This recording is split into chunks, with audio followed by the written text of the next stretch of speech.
নির্বাচনের ফলাফল টেম্পারিংয়ের চেষ্টা চলছে বলে অভিযোগ করেছে এনসিপি। রাতে ব্রিফিংয়ে দলটির মুখপাত্র আসিফ মাহমুদ সজীব ভূঁইয়া বলেছেন যে মিডিয়ার মাধ্যমে ফলাফলকে ম্যানিপুলেশন করার চেষ্টা করা হচ্ছে।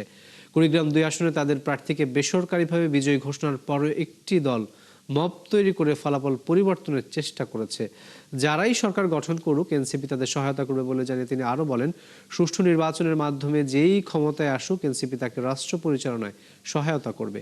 এ সময় ঢাকা 8 আসনে বাতিল ভোটকে কাউন্ট করে বিএনপি প্রার্থীকে বিজয়ী করার অপচেষ্টা হয়েছে বলেও অভিযোগ করেছেন তিনি। কিছু কিছু জায়গায় খুবই কম মার্জিন আমরা দেখেছি, অনেকেই হেরে গেছেন, অনেকেই জিতে গেছেন।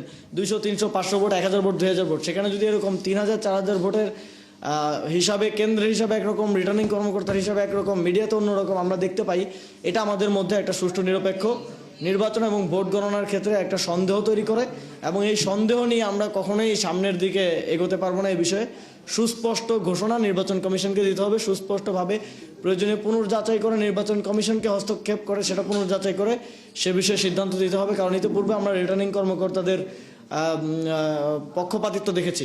ইসি থেকে আমাদেরকে জানানো হলো যে তারা কোনো এ ধরনের নির্দেশনা দেন নাই, এটা প্রিজাইডিং অফিসার রিটার্নিং কর্মকর্তার সিদ্ধান্ত। তো তাহলে এই যে একজন থেকে আরেকজন এই যে বল পাস করার মতো চলছে, এটা স্পষ্টভাবে বোঝায় যে এখানে একটা ফলাফল ট্যাম্পারিং হচ্ছে এবং আমরা এটার প্রমাণও পেয়েছি।